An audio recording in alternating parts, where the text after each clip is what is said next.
Alright, heavy duty crew, we are back at P5. The Acadiana Muscle is not ready yet. Still moving everything into the new location. It'll be opening tomorrow, but I gotta train today. And my training is refeed days. So for me, it's imperative that I train when I'm supposed to. So we're gonna be here hitting legs. I don't have access to the same equipment, but we're gonna make do. Priority is the hamstrings and the glutes, so we're gonna hit those first. And then I think we're gonna pre-exhaust quads.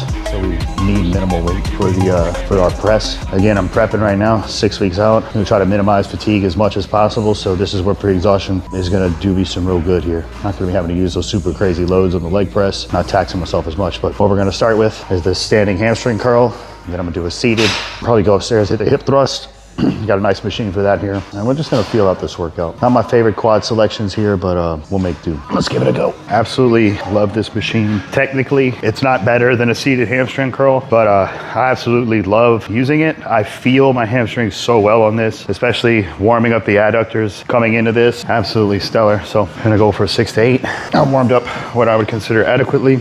Normally we put what we want to prioritize first in our movement patterns. I mean, that's a staple in what we do here at the Path of the Primarch. But since my right leg is my lead leg in my bodybuilding posing, it's what we call my lead leg. It's the one that's going to be pointed back. It's the one I'm going to be showing the hamstring on. I'm going to train that leg first because we're not ever going to really see me flexing my left side. It's a poor balance side for me, and it kind of throws the poses off if I try to use it. So this is where we're going to start. We'll see if 45 is too much. And it very well might likely be. So instead of bending over here, that's gonna make you wanna put in a whole lot more glutes, and that makes it really easy to move. I learned this from Sam Conato. Stand straight up in this thing and then try to pull through. You can only use your hamstring, and it's absolutely brutal.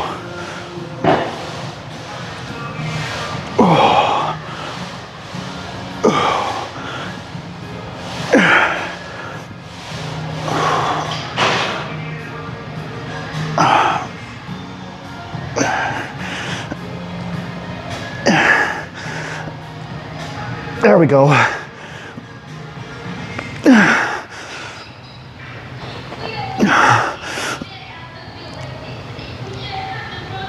That's failure. That's more weight than I think I've ever used on here, so 45 pounds is pretty good. Most importantly, I'm feeling it exactly where I want to, and that's through that hamstring and to the inside as well. That's where I want it to grow. I want it to grow out and separate to create more separation. Bigger muscle with more detail.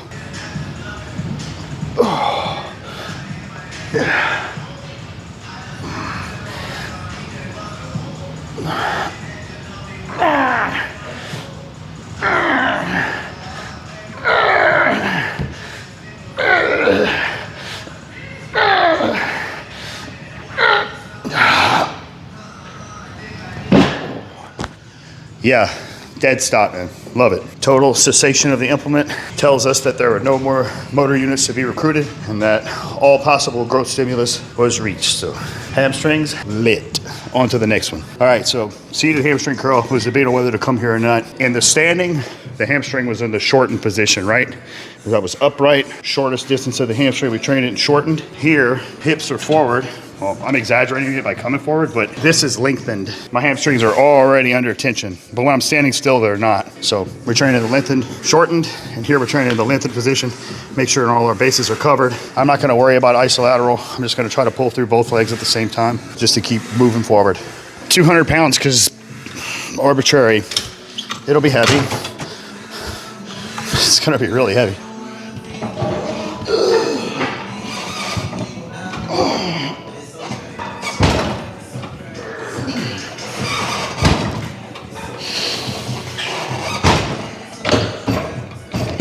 As much as it goes.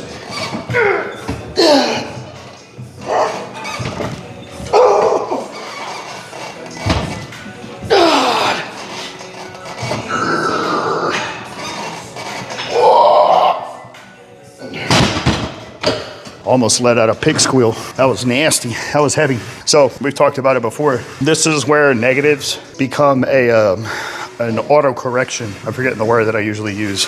It's an automatic reaction. The negatives were slow because the weight was simply so heavy that I needed to force it under control for safety. Whereas over there, my negatives were just smooth. They were the same timing on each one, but it looked emphasized here, and it was only emphasized because it was an auto regulation. I was auto regulating my reps because it was so heavy that I didn't want it to fly up and become unsafe. So hamstrings, done. Let's hit adductors and abductors, adductors and adductors, and then we'll move to quads and glutes. This is the first adduction machine I've ever used. It was at this gym, so I trained for like 6, 7, 8 years before I ever had access to an adductor machine, which I love now. Adductors are a very important part of creating width and depth to your legs, and they've always been a priority for me since when I have access to the equipment. Yeah, leg press will train them, other stuff will train them, but what's the principles of hypertrophy that we use, you know?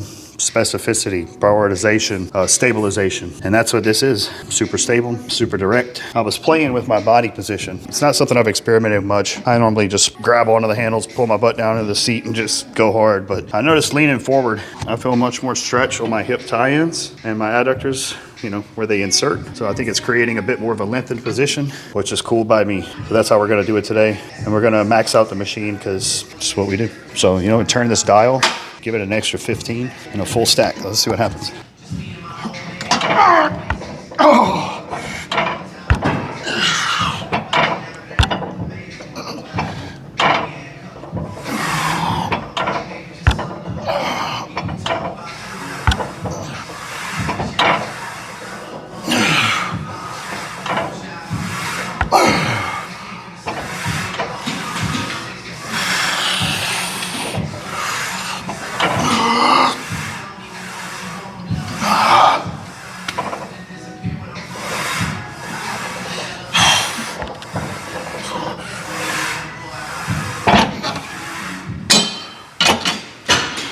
Well, I wish the machine was heavier.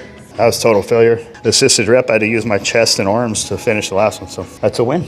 We'll go to adduction, and then we'll head upstairs and do some hip thrusts. And this is the first abduction machine I ever had access to. I'm quite familiar with it. I really did out-progress these machines. Luckily at Acadiana Muscle, I've got gym pins and I can add extra weights. I don't have that here at this facility, but I'm gonna get another one for my bag to keep. So if I find myself here, I can do that. Yeah, so I'm just gonna max out the machine here again and just go to failure. If I get anywhere under 30 reps, I got the job done. Not as efficiently, but it would have been done. That's what we're shooting for. I used to always keep my feet in the bottom of these stirrups. As I was warming up, kind of want to put them one step higher and my toes pointed down. I just like the way the pull is in relation of my knee to my hip. Just feel it more in that upside. Again, where these muscles tie into my hips. It's really important when you're in a man bikini and you're all oiled up and you're standing next to other guys. You want the best package to be displayed. So I want the most separation at my hips, you know what I'm saying? And I won't be leaning forward on this one because now that my adductors are pumped, it was totally smashing my scrotum in between my thighs when I just tried to warm up doing it. So we're definitely gonna be leaning back and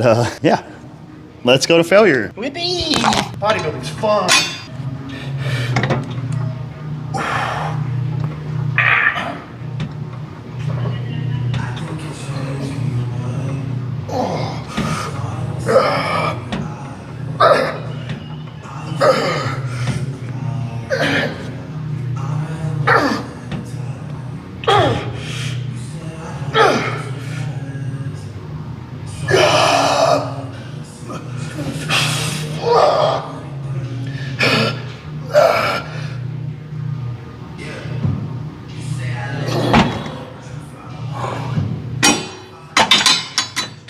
That was great.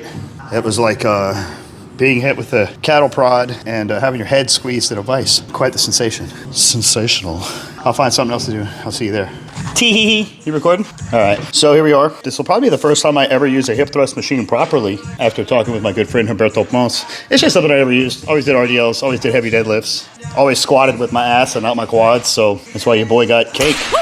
This is superior glute isolation, and that's what we're gonna do with it today. So I figured it out, know what I need to do. Tip on the hip thrust, guys, don't go all the way down. It's unnecessary, you're just putting stress on your quads. That's not what we're working on. So working the top half of the range of motion, just to get the glute to stretch, and then shove it. Shove it, shove it, shove it. That's what I'm listening to right now. Lord Jesus, protect me. I'm scared. I got a bunch of weight on here.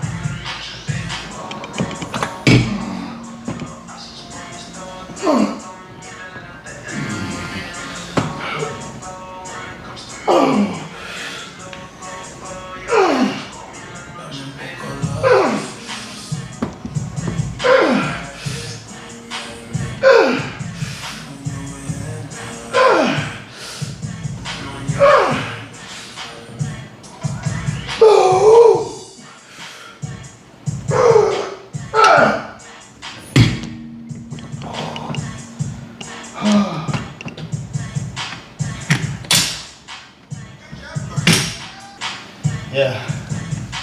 Right in that booty. Stop doing it.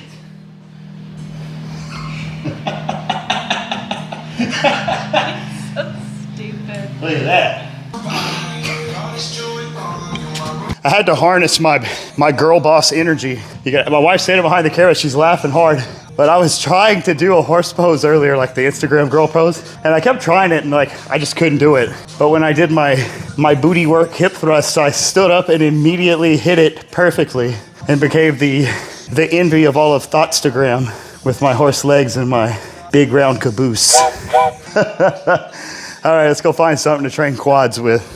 All right, so I'm running low on time. I need to be home in 15 minutes. I gotta make this happen. The quad extension machine downstairs absolutely sucks. I don't have time to warm myself up properly for a really heavy leg press. However, this leg press machine, this little station I'm sitting in, is absolutely insane. The way its leverages work in the stretch position, it is so much heavier than being out toward the end, and it's absolutely brutal. So I'm gonna finish my quads off here. Even getting started, your knees have to be way over toes, so that's directly in the quads, and that's what I'm going for. So here we go. I could watch in that mirror when I'm performing my reps. Actually, it's this mirror, but I could see all the fibers in my teardrop on the outside of my quad just firing back and forth all the way down. This thing right here is crazy. Just creates insane amounts of tension. See how much my knees are over my toes at the start? That was hard to do.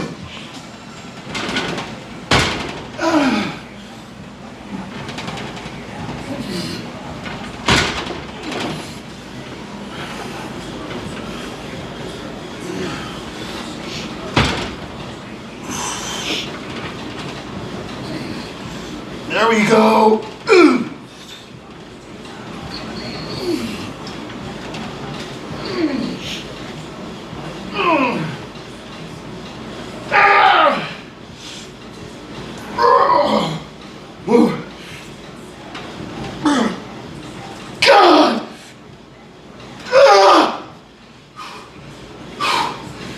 My pain threshold.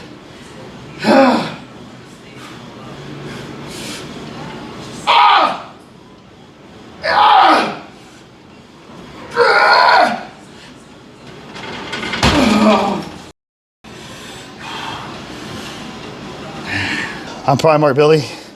This is the path to the Primarch. I'll see you guys next time. I'm out.